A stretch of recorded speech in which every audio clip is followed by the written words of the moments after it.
Congo میں ایک پہاڑ ہے جسے کانگو ماؤنٹین کہا جاتا ہے۔ آج سے تقریباً 20 سال پہلے اس پہاڑ سے دیہاتیوں کو کھدائی کے دوران ایک پیلے رنگ کا پتھر ملا۔ جب انہوں نے وہاں پر مزید کھدائی کی تو انہیں اس بڑے پتھر کے ساتھ چھوٹے چھوٹے اور بھی پیلے پتھر کے ٹکڑے ملے۔ جب ان پر تحقیق کی گئی تو پتا چلا یہ سونے کے خالص ٹکڑے ہیں۔ یہ خبر سنتے ہی اس پہاڑ کے آس پاس موجود گاؤں کے جتنے بھی لوگ تھے اس پہاڑ کی طرف امڑ آئے اور انہوں نے تیزی سے اس پہاڑ کو کھودنا شروع کر دیا۔ تقریباً 1 ماہ تک وہاں کے دیہاتی اس پہاڑ کو کھودتے رہے اور ہر روز انہیں سونے کی بے شمار مقدار ملتی تھی۔ ایسا لگتا تھا کہ یہ پہاڑ مٹی کا کم اور سونے کا زیادہ بنا ہوا ہے۔ جیسے ہی کانگو کی حکومت کو اس بات کا پتہ چلا تو انہوں نے اس پہاڑ کے ارد گرد فوج تعینات کر دی اور وہاں پر کھدائی کرنا سختی سے منع کر دیا گیا۔ اس کے بعد فرانس کی ایک کمپنی کو یہاں پر کانکنی کا ٹھیکہ دیا گیا اور تب سے لے کر ہر سال تقریباً 2500 سے 3000 ٹن سونا نکالا جاتا ہے، لیکن سونا ختم نہیں ہو رہا۔ یہاں سونا نہایت سستا دیکھنے کو ملتا ہے کیونکہ یہاں سونا بڑے بڑے ٹکڑوں میں موجود ہے۔ دنیا کے دوسرے ممالک سے سونا نکالنے کے لیے مٹی کی بہت بڑی مقدار کو پروسیس کر کے چند گرام ہی سونا حاصل کیا جا سکتا ہے۔ یہ 1950 کے آس پاس کی بات ہے۔ امریکن اسٹیٹ کینٹکی میں ایک ڈاکٹر رہا کرتا تھا۔ اس کا نام ڈاکٹر مارٹن کیون تھا۔ یہ ڈاکٹر ہمیشہ جنگلات اور پہاڑوں میں گھومتا رہتا تھا اور نیلے رنگ کے لوگوں کو ڈھونڈتا رہتا تھا۔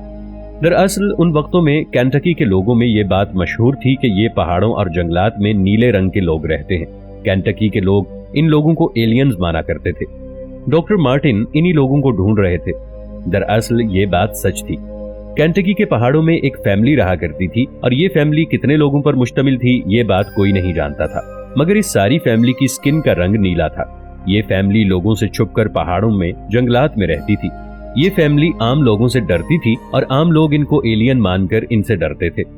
وہ فیملی کون تھی اور ان کی جلد کا رنگ نیلا کیوں ہو گیا؟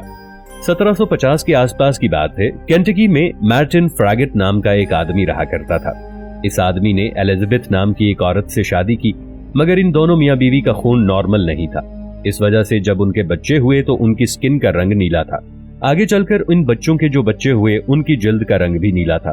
جب اس فیملی کی سکن کا رنگ نیلا ہوا تو لوگ ان کو عجیب و غریب نظروں سے دیکھنے لگے۔ اس وجہ سے یہ فیملی اپنے آپ کو لوگوں کی نظروں سے اوجھل رکھنے لگی۔ یہ فیملی 150 سال سے لوگوں سے چھپتی آ رہی تھی اور عام لوگ ان کو ایلینز مانتے آ رہے تھے، مگر ڈاکٹر مارٹن کو اس بات کا علم تھا کہ ان لوگوں میں خون کا مسئلہ ہے، یہ لوگ ایلینز نہیں ہیں۔ اس لیے یہ ڈاکٹر اس فیملی کو ڈھونڈنے کے لیے جنگلات اور پہاڑوں میں جاتا تھا، مگر یہ کبھی بھی اس فیملی کو ڈھونڈنے میں کامیاب نہ ہو سکا۔ ایک دن کچھ عجیب سا ہوا۔ پہاڑوں میں رہنے والی اس فیملی کے 2 بچے مارٹن کے ہاسپٹل میں آئے۔ یہ دونوں بہن بھائی تھے۔ ان کا نام پیٹرک اینڈ ریچرڈ تھا۔ انہوں نے اپنے آپ کو ایک کمبل سے ڈھانپا ہوا تھا تاکہ ان کا چہرہ کوئی نہ دیکھ سکے۔